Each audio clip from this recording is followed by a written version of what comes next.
Alright, so today we're going to be talking about measuring segments and the segment addition property. But let's start out with measuring segments on a number line.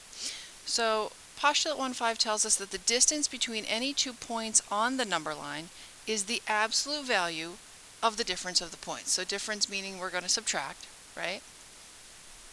So to figure out the distance between A and C, we will do the absolute value of A, which is negative 47.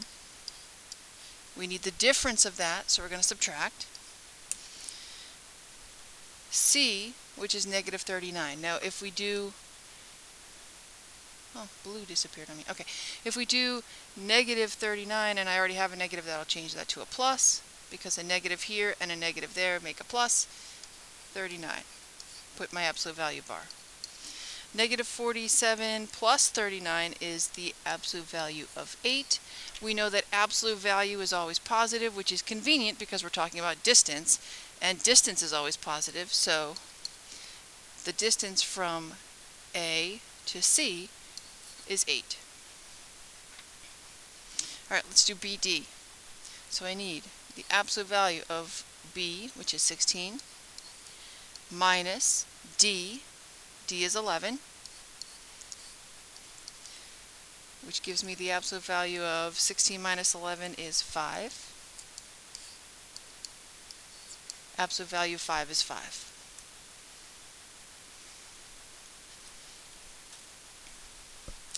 Alright, E to B. So E is negative 6, so I'm going to do the absolute value of negative 6 minus B, which is 16,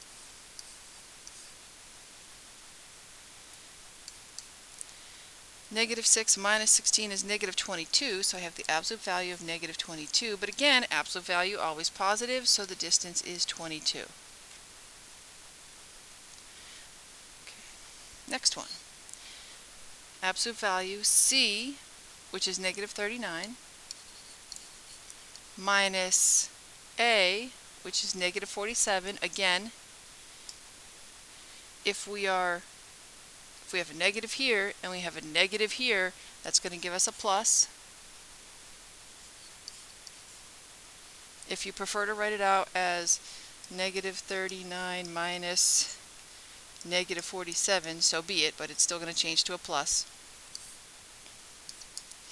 Equals negative 39 plus 47 gives us the absolute value of 8, which is 8. You'll notice that order doesn't matter.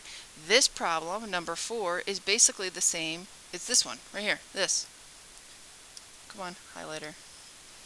That's it. So from A to C or from C to A is both 8, no matter how we did it, because here I did it and here I did it. And we would hope that'd be true, because distance should be the same whether we start at A and go to C or start at C and go to A. So all is still right with the world. So again, distance on the number line, absolute value of the difference of the numbers.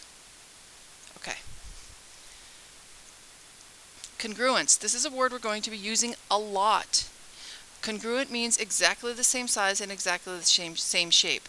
And we have a symbol that we use for congruent. It's an equal sign, but since we're talking about shapes that are equal, we're going to put a shape on there. So it's shapes that are equal.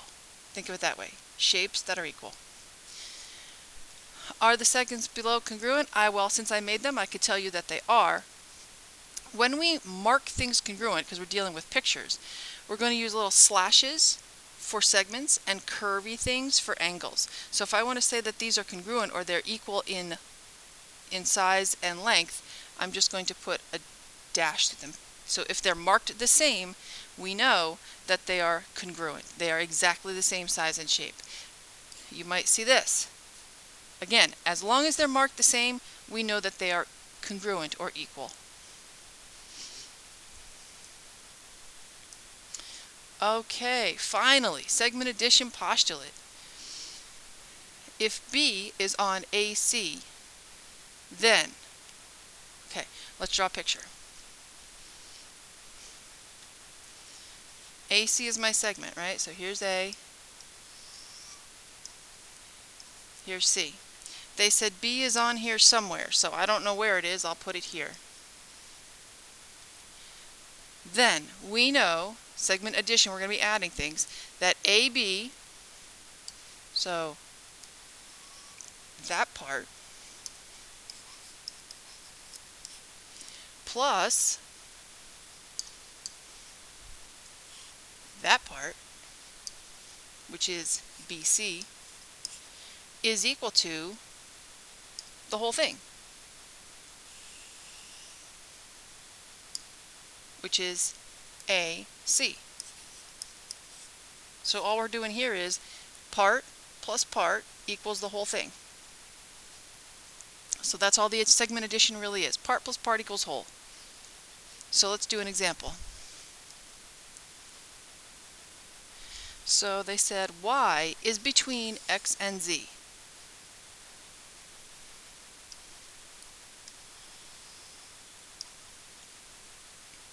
Here's x, here's z. You might be tempted to put y here. I'm going to suggest that you don't, because that's actually a different thing. That would be this. So don't do that, because we don't know if it's exactly in the middle, and you might be tempted to set up your problem differently if you throw it in the middle. So I'm going to put it off to the side when I put my point on here. I just know it's between. I don't know where. So I'll put it like here. Okay. And then they said xy, so this part is 17.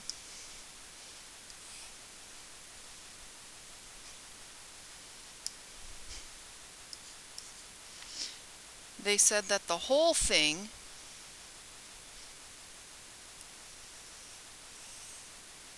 is how much? 42. And they want to know how much this is. How much is that? Well, okay, we know that part plus part equals the whole thing. So I could take the whole thing, which is 42, and subtract to get 17. So you could do 42. Let me use colors you can see. 42 minus 17, and you will get 25. So I know that yz is equal to 25. If you want, you can also set up an equation. You could put like a w here, and you can do 17, which is one part, plus the other part, which is w, is equal to the whole thing, which is 42, and then if you solve that equation, you'll end up doing exactly what we did before, which is subtracting and getting 25. Either way, up to you. If you notice that all you have to do here is subtract, do it, get your answer. If you need to set it up using the segment addition postulate, kind of how it's written here, part plus part equals whole, then do so. Alright, last thing we need to deal with segments, midpoint. The midpoint is a point that divides the segment into two congruent parts. So you'll notice here the markings. This is where the markings come in. Since I can see that this segment is marked congruent to this segment with these little markings here, I know that R is a midpoint because of these markings. They don't have to tell me. I know that since this is marked the same as this, that R is a midpoint, meaning that these two segments, the purple and the green, are exactly equal. So if I were to say to you that JR is 12 units, how long is RB? You would say, oh, well, RB is also 12 units. And then you could also tell me, since you know that that's 12 and this is 12, that the whole thing, J to B, is 24.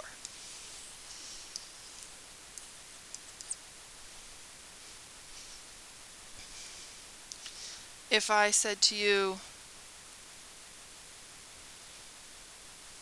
this whole thing is 30, you should be able to tell me that since these are the same, the numbers have to be the same. So 30 divided by 2 is this has to be 15 and that has to be 15. Alright, that's it for the segment addition and midpoint. We'll do some examples and then we'll practice. I'll see you next time.